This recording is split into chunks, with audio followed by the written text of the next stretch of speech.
আল্লাহ পরম প্রিয়তম মোর, আল্লাহ তো দূরে নয়, নিত্য আমারে জড়াইয়া থাকে, পরম সে প্রেমময়।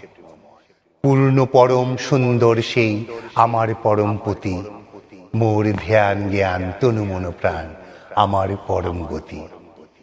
প্রভু বলি কভু প্রণত হইয়া ধুলায় লুটায়ে পড়ি, কভু স্বামী বলে কেঁদে প্রেমে প্রেমে গলে তারে চুম্বন করি। তার উদ্দেশ্যে চুম্বন যায় নিরুদ্দেশের পথে, কাঁদে মোর বুকে ফিরে এসে যেন সাত আসমান হতে। তারই সাত পুরাইতে বলি আমি তাহার নিত্য দাস, দাস হয়ে করি তার সাথে কত হাস্য ও পরিহাস। রূপ আছে কিনা জানি না, কেবলই মধুর পরশ পায়, এই দুই আঁখি দিয়া সেই অরূপে কেমনে দেখিতে চাই।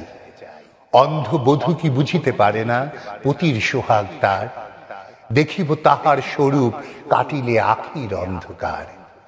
কেমনে বলিব ভয় করে কিনা তাহারে, যাহার বিপুল সৃষ্টির সীমা আজিও জ্ঞানের পারে। দিনে ভয় লাগে, গভীর নিশীথে চলে যায় সব ভয়, কোন সে রসের বাসরে লইয়া কত কি যে কথা কয়। কিছু বুঝি তার, কিছু বুঝি নাকু, শুধু কাঁদি আর কাঁদি।